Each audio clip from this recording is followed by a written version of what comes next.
un pequeño grupo de hombres llegó al Nuevo Mundo en busca de oro y gloria. Guiados por la codicia y con órdenes de su rey de difundir la palabra de Dios, cambiaron el curso de la historia sudamericana. Fueron los conquistadores quienes en su camino recorrieron mar y tierra y desafiaron un poderoso imperio, sometiendo al Inca Supremo. Pero todavía querían más. Los conquistadores no descansarían hasta apoderarse de un tesoro legendario. Los indios lo llamaban la sangre del dios Sol, pero ellos lo conocían como oro.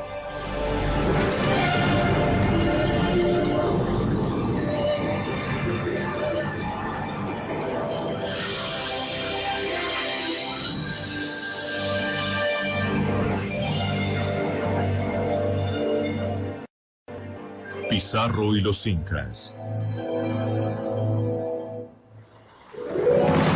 En 1532, un grupo desesperado de conquistadores españoles zarpó hacia tierras desconocidas de América del Sur.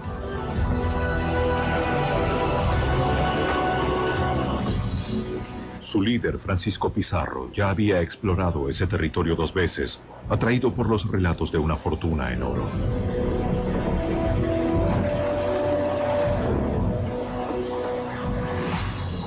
Reclutó 180 soldados españoles bien armados, con la promesa de compartir cualquier tesoro que descubrieran o capturaran.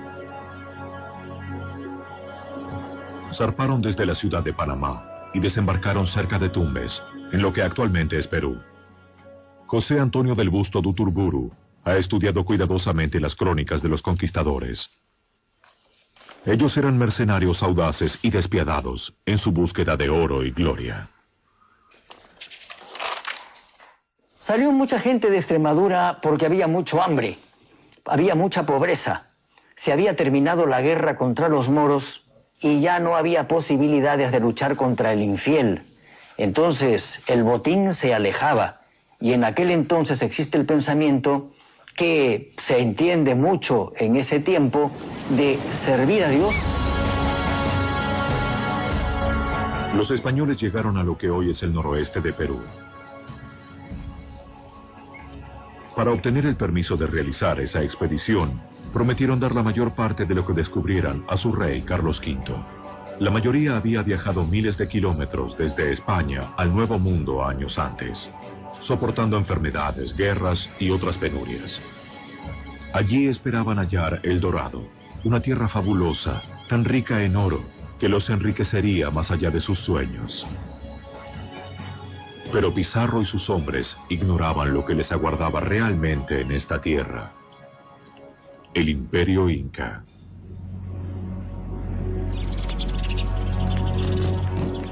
Sin que los españoles lo supieran, el Inca observaba cada uno de sus movimientos. Sus mensajeros avanzaban en postas sin detenerse, llevando noticias de los invasores. Ellos utilizaban una extensa red de caminos en los Andes de 1600 kilómetros hacia Cusco. Cusco era la residencia del rey Dios, el Inca Supremo, Atahualpa. En cuevas sagradas, Atahualpa consultó un oráculo. El líder de los incas quería saber quiénes eran estos extranjeros y qué querían. ¿Representaban una amenaza o venían en son de paz? Siguiendo antiguos rituales, el sacerdote esparció hojas de coca e intentó interpretar el futuro por medio de su disposición. Según la leyenda, el sacerdote profetizó a Atahualpa que moriría en manos de estos invasores. Pero Atahualpa decidió no enfrentarse con los españoles. No consideró este grupo de hombres como una gran amenaza. Él podía reunir un ejército de 1000 hombres en cuestión de días. Durante el viaje, el calor y el hambre hicieron mella entre los españoles. Uno escribió: «El sol arde directamente sobre nuestros hombres, que están por desvanecerse de cansancio. No se ve más que arena y montañas abrasadas». A los españoles puede haberles parecido un mundo primitivo, pero una serie de civilizaciones avanzadas y sofisticadas florecieron allí mucho antes de su llegada.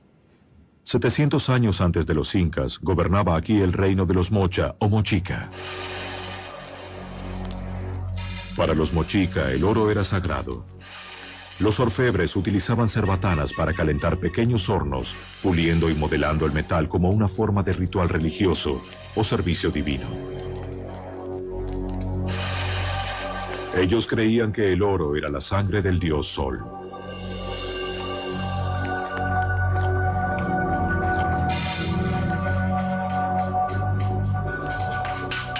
Con herramientas sencillas crearon obras de arte elaboradas. Decoraban los templos del rey Sol y las tumbas de los nobles. Solo el rey tenía permitido vestir adornos de oro como prueba de su posición divina.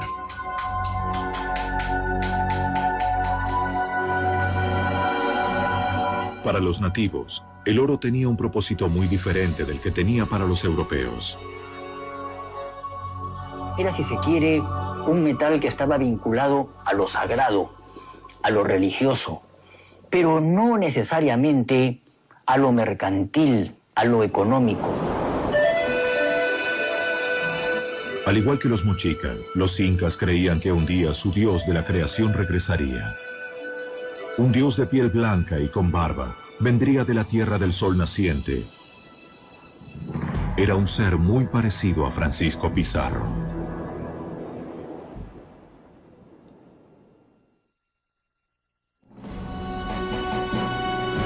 El conquistador Francisco Pizarro y su pequeño grupo de soldados españoles alcanzaron los límites del Imperio Inca en 1532. Fueron atraídos a lo que actualmente es Perú en busca del legendario oro. Cuando él y sus hombres llegaron a una región llamada Tahuantinsuyo, no supieron descubrir el tesoro que yacía literalmente bajo sus pies. Cuando Francisco Pizarro desembarca en Tumbes, todavía no tiene una noción de que el Tahuantinsuyo es un imperio. Incluso cuando camina por la costa del Perú, ignora por completo él y sus soldados que allí había muchas riquezas enterradas de las antiguas culturas preincaicas. 500 años antes habían estado los mochicas. La tumba del señor de Zipán es un ejemplo. La ignoraron los españoles, naturalmente era una sepultura bajo tierra, pero tan cuidada por los indios que ellos no se llegaron a percatar. Las cámaras funerarias mochicas de Zipán contienen más riquezas en oro y plata que cualquier otro lugar del Nuevo Mundo. Actualmente los arqueólogos desentierran lo que los conquistadores pasaron por alto. E incluso ahora, los tesoros deben ser vigilados cuidadosamente. Para evitar saqueos, la policía patrulla los lugares de excavación. A principios de 1987, unos saqueadores de tumbas lograron hacer un túnel hacia una de las tumbas y se llevaron 11 bolsas de tesoros. Unos arqueólogos llegaron semanas más tarde y aseguraron el lugar. Incluso después del saqueo, la tumba contenía asombrosos tesoros artísticos. Estos eran los lugares de inhumación de los señores de Zipán, los gobernantes mochicas que se adornaban con la sangre de su dios Sol. Este lugar, localizado al noroeste del Perú, ha quedado virtualmente sitiado desde su descubrimiento. El doctor Walter Alba es supervisor de excavaciones. Y bueno, había siempre sus disparos en la noche, sus gritos, sus amenazas, algunos intentos, 2 intentos de saqueo que penetraron adentro del lugar para tratar de asaltar, y incluso hubo un herido que la policía disparó contra él y desapareció, nunca supimos quién fue. Pero aún así, algunos objetos han sido saqueados. Una de las piezas más hermosas de la tumba, una máscara de oro molido con ojos de lapislázuli, se encuentra ahora en manos privadas.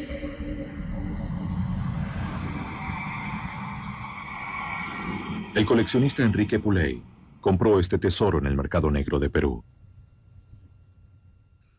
Se dice que tráfico, contrabando, saqueo y demás términos. La pregunta muy necia por sí misma es que si reconocen que lo que hay en esa colección es lo más privilegiado del Perú,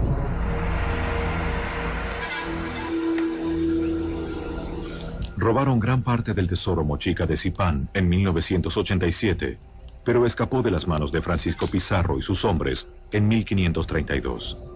El imperio mochica había desaparecido hacía mucho tiempo y su oro se hallaba escondido y a salvo de los españoles. Todo lo que hallaron los conquistadores fueron ruinas, donde procuraron refugio por la noche. En su búsqueda de oro, viajaron durante meses y se hallaban a miles de kilómetros de distancia de su hogar. Entonces comenzaron a aflorar las dudas. Obtenían consuelo dedicando himnos y plegarias a la Virgen María. Para estos hombres, no había vuelta atrás. Se habían marchado de España para escapar de la pobreza. Estaban preparados para arriesgar sus vidas ante la posibilidad de hallar una fortuna en el Nuevo Mundo. Más que tú, solo Dios, solo Dios. Francisco Pizarro prefería una vida de aventuras antes que el tedioso trabajo de cuidar cerdos, su ocupación anterior.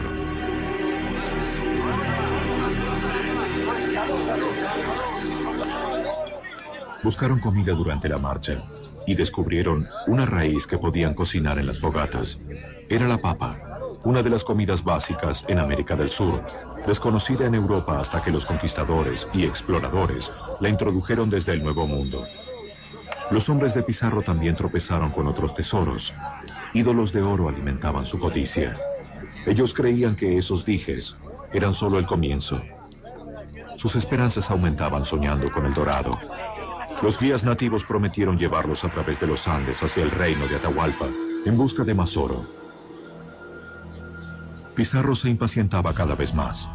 Carlos V, el rey de España, le había dado el derecho de conquistar esa tierra, pero los rivales de Pizarro en la corte española querían que el rey revocara esa cesión al primer indicio de fracaso. Pizarro necesitaba dar un golpe rápido y decisivo contra el Inca para asegurar su derecho. Los guías condujeron a los hombres de Pizarro a través de valles altos y aparentemente deshabitados. Los espías del Inca siguieron su rastro durante todo el trayecto. Ellos enviaron mensajes con luces comunicando que estos hombres blancos podían ser el dios Inca, Viracocha. Atahualpa demoró para enfrentar a Pizarro debido a que tenía mucha curiosidad, porque los indios tayanes de Tumbes y de Piura le habían dicho que los españoles eran dioses, el dios Viracocha que venía, y él en un principio lo creyó y creyó que venía a felicitarlo. Los soldados españoles profanaron algunas tumbas incas y varios de ellos sufrieron muertes misteriosas. Gases altamente tóxicos e inflamables se habían generado dentro de las tumbas selladas. El doctor marino Orlando Sánchez Macedo cree que esos gases mataron a los ladrones. Ese gas, si usted está cerca y usted va a oler, le va a afectar a los pulmones. Es más o menos como quien dijera que lo va a secar, se vuelve amarillo y finalmente muere. Se enflaquece y muere. Sucede de que los minerales están cargados de ese gas. Pero saben estas gentes cómo sacar, cómo extraer todo esto. Entonces con una gran barreta van a hacer el hueco y va a salir el gas. Pero para eso van a poner fuego afuera, candiles, para que ese gas se consuma inmediatamente. Y ellos obviamente tengan que sacar los tesoros que se supone pueden haber o no. En noviembre de 1532, tras meses de una marcha trabajosa, los conquistadores llegaron a la cima de los Andes, a 5.000 metros sobre el nivel del mar. Un español relató: respirar este aire enrarecido es doloroso para los pulmones. De día los hombres reconocen el terreno con sus caballos avanzando al borde de escarpados precipicios, por lo que nuestra procesión se arrastra por las montañas como un dragón herido. Las penurias que soportamos son tan terribles que lo único que podemos esperar es que terminen pronto. ¿Qué destino nos aguardará? Finalmente, tras haber recorrido 400 kilómetros, los españoles se aproximaron a la fortaleza inca de Cajamarca.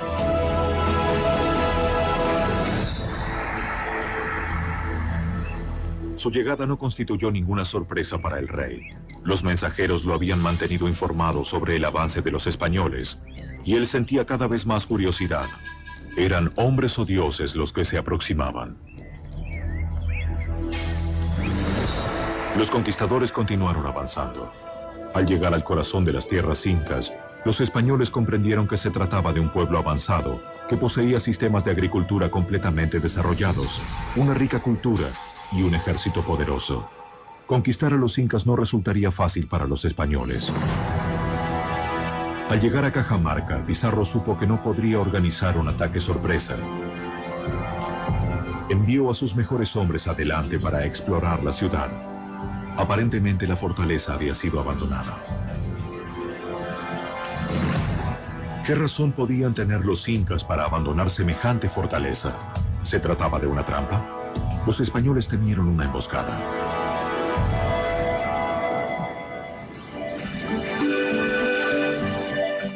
Mientras las tropas de Pizarro aguardaban inquietos en Cajamarca, Atahualpa descansaba en unos manantiales de aguas termales cercanos en compañía de su hermana favorita. Tenía la certeza de que este pequeño grupo de extraños no constituía amenaza para él, el Rey Dios.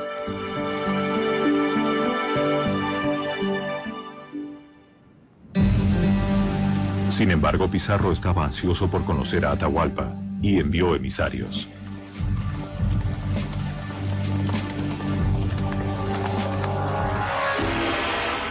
Atahualpa y su corte recibieron a los españoles exhibiendo fría dignidad.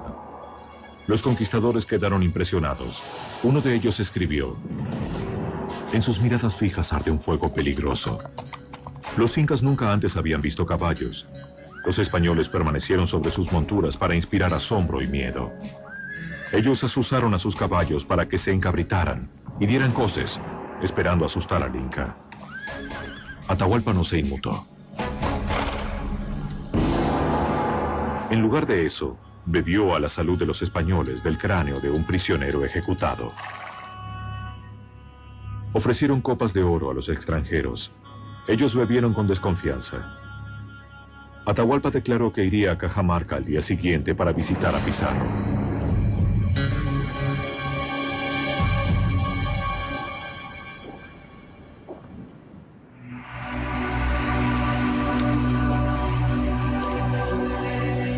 Al caer la noche, las fogatas del campamento del ejército inca ardieron en todas las colinas que rodeaban la ciudad.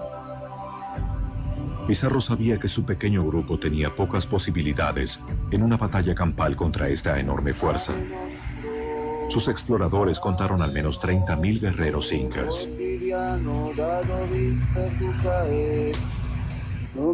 Durante la noche del 16 de noviembre de 1532, los españoles oraron juntos creyendo que sería la última vez. Uno de ellos escribió: el miedo cubre a los hombres como un manto negro. Ahora todos pueden ver con claridad la locura de esta empresa. Todos sabemos que solo un milagro puede salvarnos. Y unos cuantos tal vez se pregunten si el cielo los considera dignos de ese milagro. Con las primeras luces, Pizarro ordenó a sus hombres prepararse para la batalla. Pero la muerte parecía más probable que la victoria.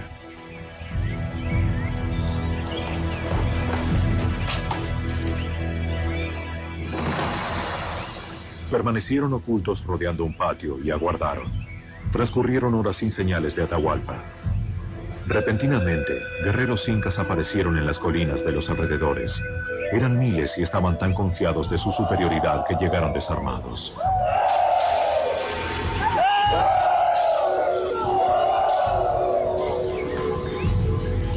Los españoles se inquietaron, pero solo podían esperar.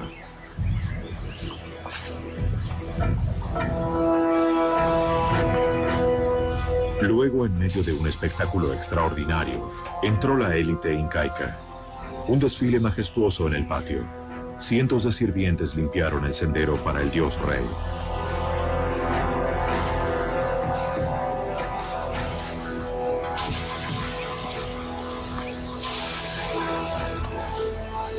Con gran pompa y fanfarria, el rey de los incas entró en la ciudad. Los nobles incas más importantes rodeaban a Atahualpa, transportándolo en un suntuoso trono de oro.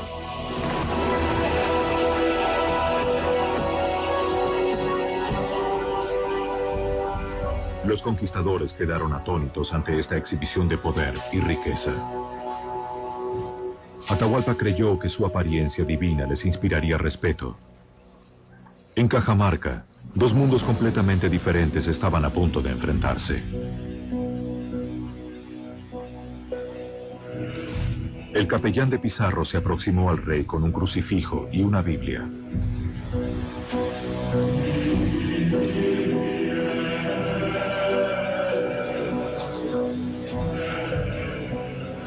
Exigió a Atahualpa que renunciara a sus creencias paganas y se sometiera al bautismo y a la corona española.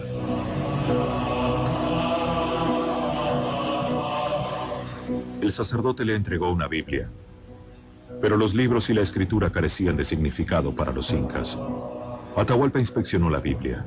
No encontró magia ni valor en ella. La arrojó al suelo. Para los españoles eso fue blasfemia. Pizarro ordenó a sus hombres que abrieran fuego contra los desarmados guerreros incas.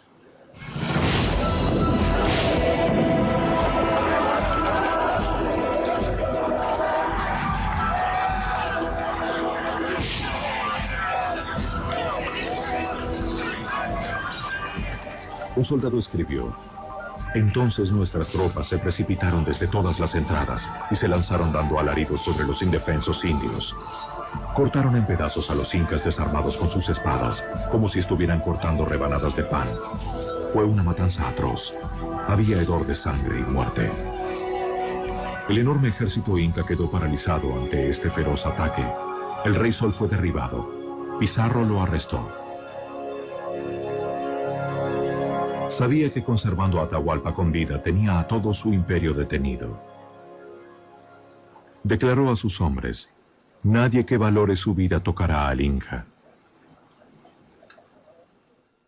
Pero la guerra mágica, cuando cae el jefe, entonces eso quiere decir que la guerra mágica cesa de regir. Y a partir de entonces reina la acefalía, reina el desgobierno. Estremecieron el imperio inca hasta sus raíces. Con un solo golpe, Pizarro capturó al dios rey. Pero incluso sin su líder, algunos incas se resistieron en todas las formas posibles. El imperio dorado de los incas era vasto y se extendía 3.200 kilómetros desde la actual Colombia hasta Chile. Su población era de 12 millones de personas. Estas personas habían desarrollado un moderno y floreciente sistema de agricultura más avanzado que el español. Ningún habitante de este país tenía hambre jamás, debido a que buenas cosechas proporcionaban abundantes reservas de alimento. Aunque no fuera el Dorado, fácilmente podría haber sido confundido con el Jardín del Edén.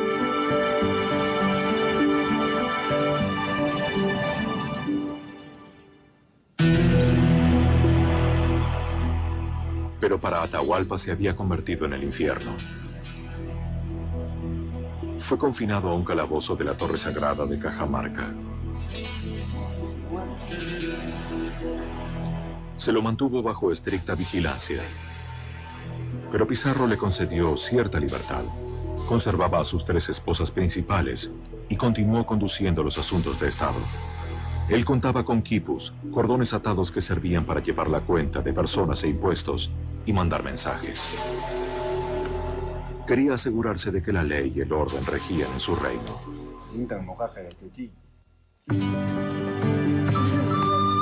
Durante un breve periodo, la paz pareció posible.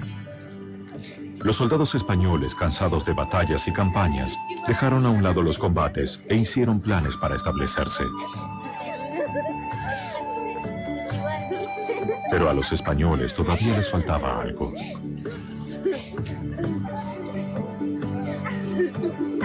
A pesar de su victoria, los conquistadores habían visto muy poco de lo que habían venido a buscar.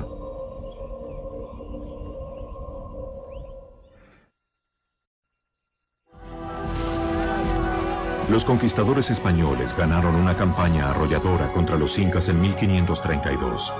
Con la captura del dios rey inca, el jefe de los españoles, Francisco Pizarro, creyó que la tierra y todo lo demás le pertenecían.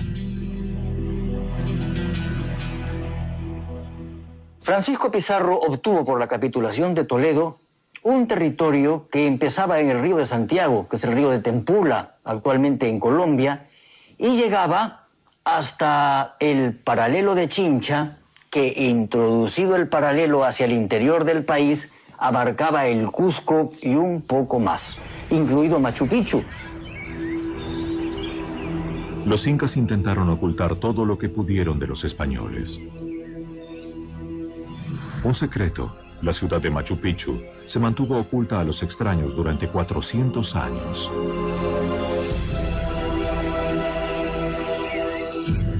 Con la certeza de que los incas estaban escondiendo enormes tesoros, los españoles se volvieron más suspicaces, pero un lazo surgió entre Pizarro y Atahualpa.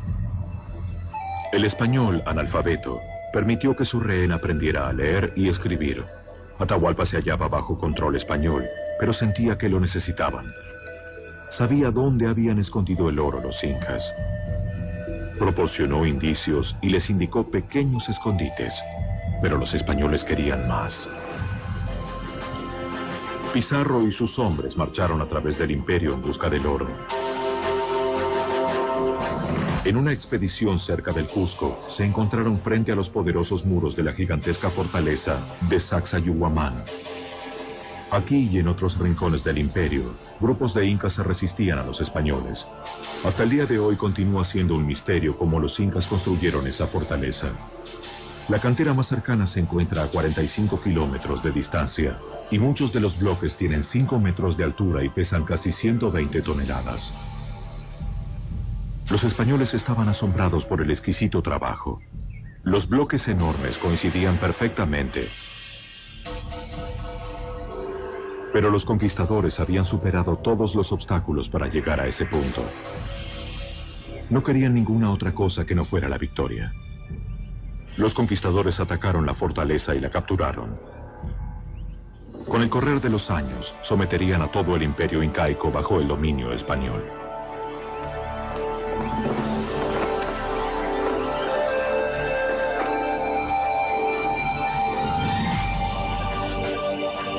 Los españoles se adentraron más en los Andes, aprovechando los excelentes caminos incas.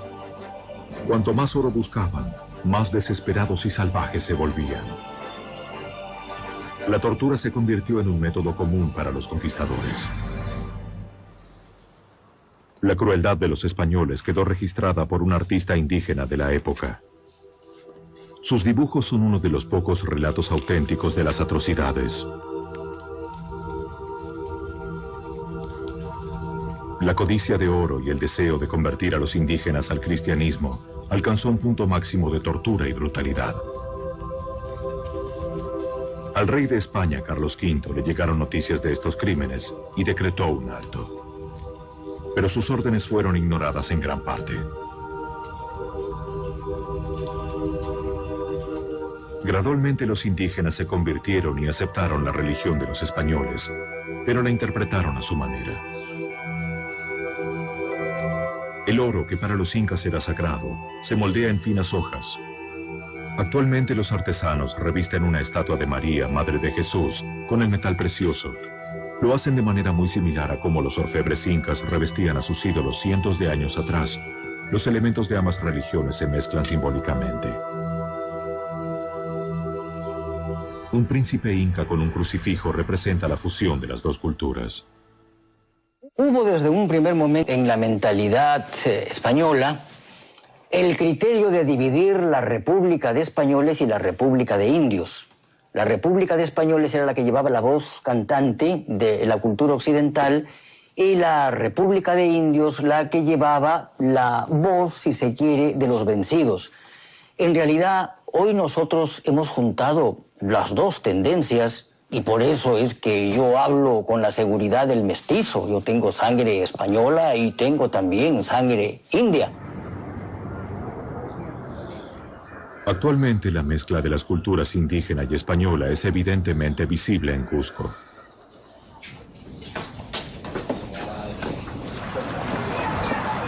Hace 700 años este era el centro del mundo incaico.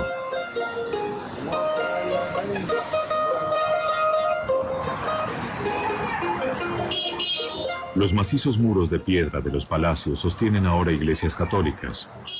Los trazos del pasado se funden con los del presente. En 1532, la búsqueda de tesoros de los españoles se concentró en el jefe incaico Atahualpa. Los hombres de Pizarro comenzaron a sentirse engañados y empezaron a desconfiar de la amistad que los dos líderes parecían compartir. Pizarro incluso había enseñado a su rehén a participar en juegos de mesa. Pero los dos hombres se encontraban sumergidos en una batalla mucho más letal. Se estudiaban mutuamente con cuidado, conscientes de que eran parte de un delicado equilibrio.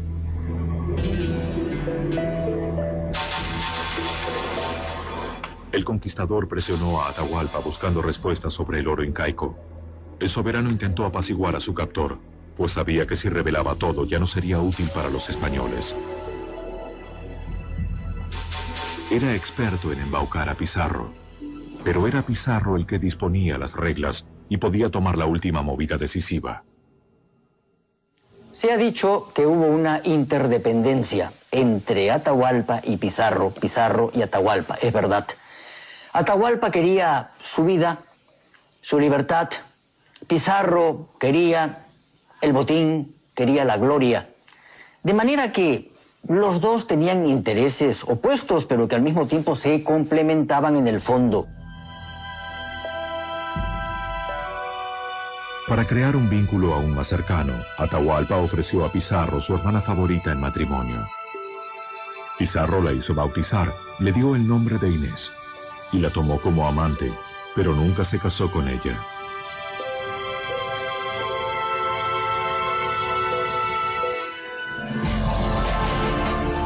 Los conquistadores tenían un único amor, el oro.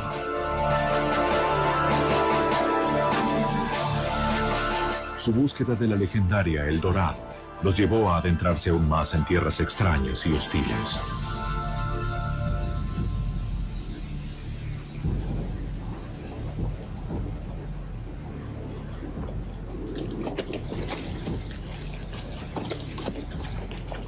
Se aventuraron lejos hacia el sur en expediciones estériles.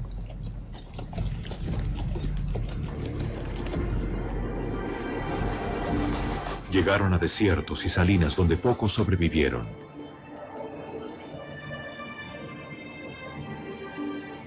Unas extrañas criaturas, los flamencos, parecían ser los únicos animales que podían vivir en un lugar tan inhóspito. La sed y las penurias ensombrecían cada paso. Soñaban con oro, pero no encontraban nada.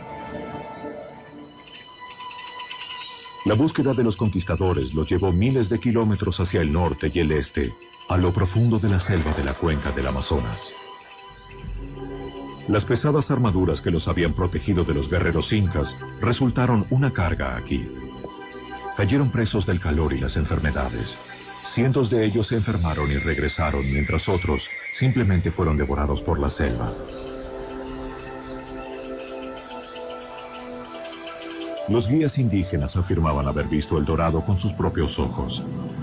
Intentaban simplemente complacer a sus conquistadores o jugaban con la codicia de oro de los españoles.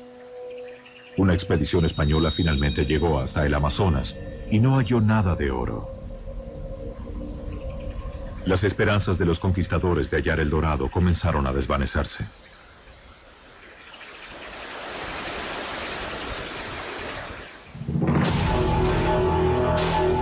Los españoles concentraron su creciente frustración en Atahualpa. Pizarro lo acusó de mantener oculto su tesoro.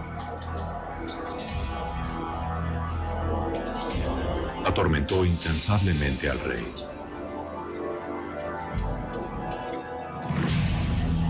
Finalmente amenazó con ejecutar a Atahualpa. El rey inca se había quedado sin opciones. Un sirviente tradujo su desesperada súplica. A cambio de su vida y su libertad, Atahualpa llenaría una habitación de 50 metros cuadrados con oro. Pizarro aceptó rápidamente.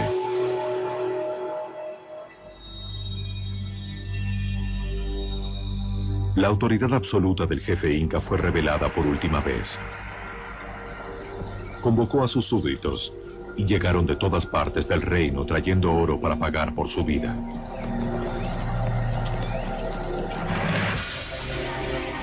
Una interminable sucesión de llamas transportó el tesoro hacia Cajamarca. Los indígenas trabajaron durante 3 meses para entregar ídolos de oro y bolsas llenas de metales preciosos.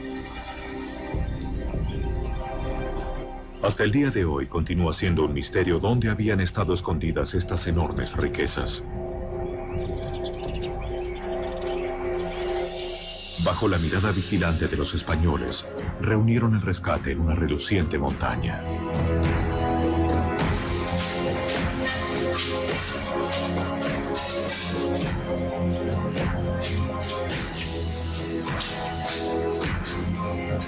Era el botín más extraordinario que se hubiera obtenido en el Nuevo Mundo. Los españoles hicieron cuentas muy precisas. Solo la parte de Pizarro convertía al antiguo cuidador de cerdos en uno de los hombres más ricos de la tierra.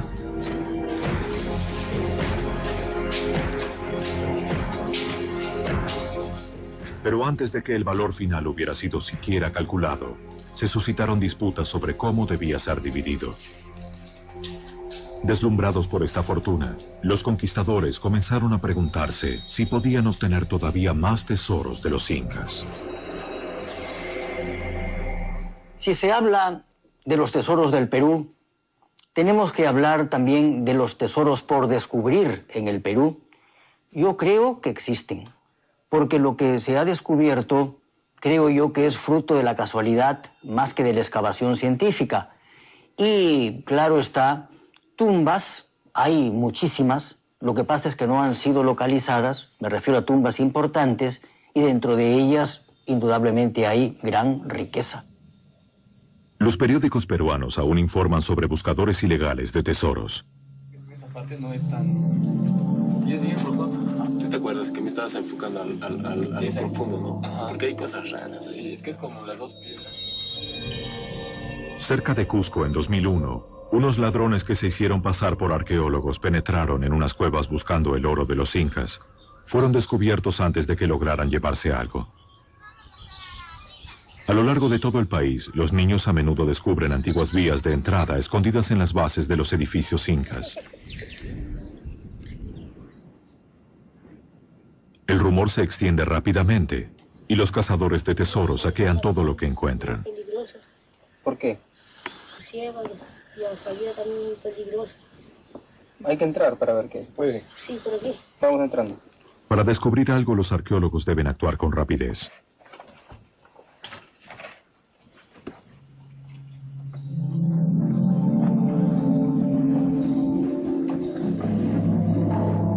La investigación de cualquier caverna presenta graves peligros.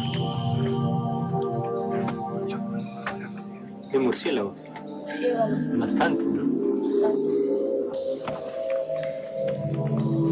Aquí, estos muros de 1700 años de antigüedad podrían derrumbarse fácilmente.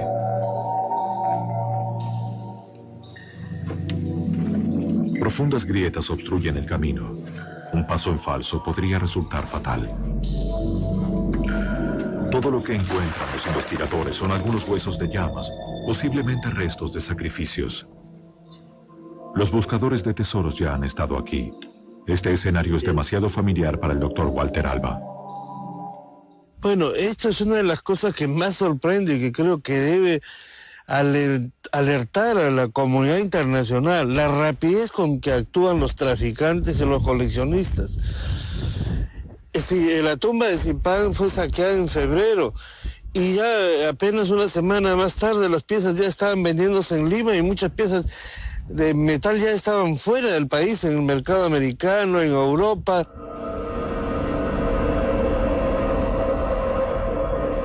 Robo, chantaje, mentiras e intriga. Pareciera que la herencia de los conquistadores es la eterna codicia del oro incaico.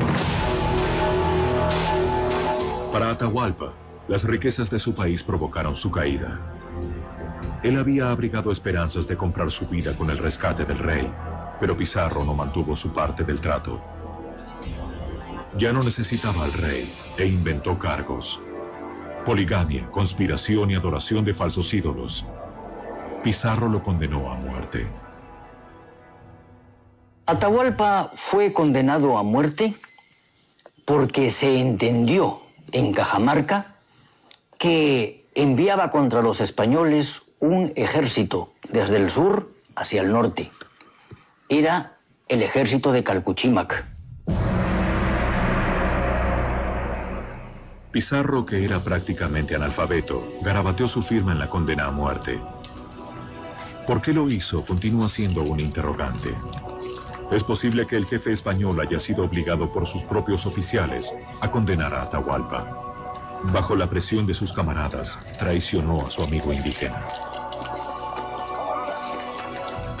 Durante la noche del 26 de julio de 1533, el dios Rey Sol fue arrastrado fuera de su calabozo en Cajamarca.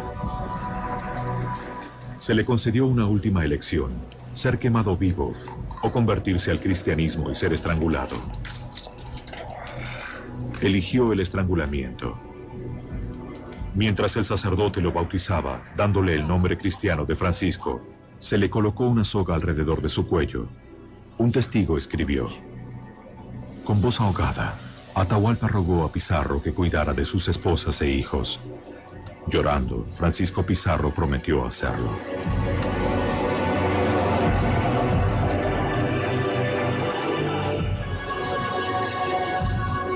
La soga se tensó lentamente. Uno de los emperadores más poderosos de la tierra murió a manos de un grupo de mercenarios.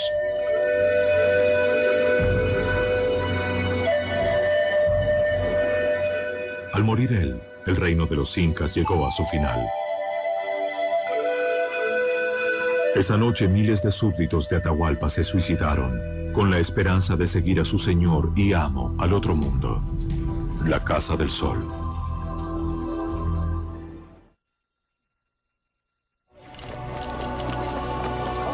Los conquistadores españoles ahora tenían una fortuna en oro inca.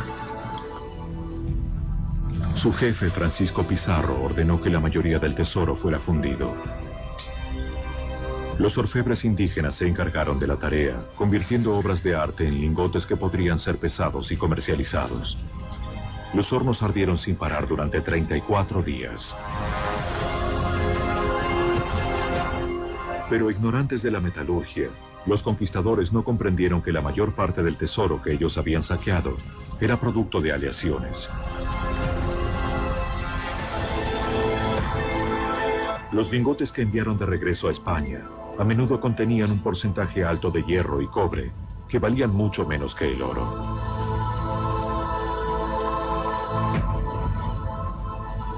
Pero la distribución del botín tampoco logró satisfacer la codicia de los conquistadores. Alentados por la envidia y el rencor, los españoles pelearon como leones en una matanza. Tras la derrota de los incas, se volvieron unos contra otros y contra su líder. Francisco Pizarro se había ganado muchos enemigos en el camino a la victoria. 12 asesinos atacaron a Pizarro. Él peleó hasta el final, y sus últimas palabras fueron: «Vamos, fiel espada, compañera de todas mis hazañas». Pizarro nunca regresó a su tierra natal de España. Solo 8 años después de ejecutar a Atahualpa, murió en manos de sus propios compatriotas, el 26 de junio de 1541. Francisco Pizarro era negligente en su salud y en su vida. No se cuidaba porque era muy sano, era muy fuerte, pero al mismo tiempo no guardaba su persona con los soldados que debería de tener. Y por eso aprovecharon los almagristas, lo asaltaron en su palacio de Lima y le causaron la muerte.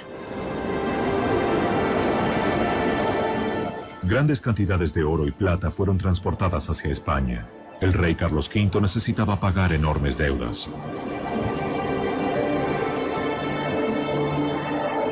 Primero llegaron al puerto español de Sevilla. Los archivos de la conquista aún contienen meticulosos recuentos del botín capturado en el Nuevo Mundo.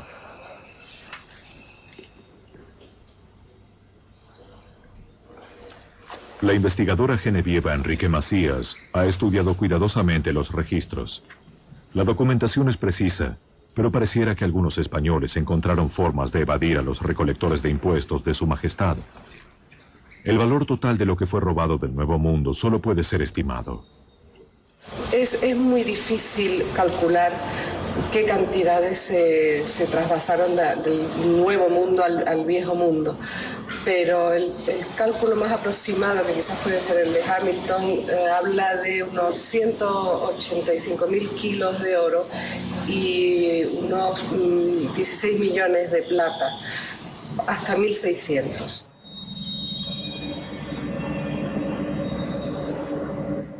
Parte del tesoro nunca llegó a España. Estos barcos cargados pesadamente eran presas fáciles de los bucaneros y piratas. Y docenas de barcos quedaron atrapados en arrecifes o se hundieron durante tormentas. Junto con sus tripulaciones, muchos tesoros incas desaparecieron en el océano. Hoy inspiran un nuevo sueño: hallar los tesoros hundidos.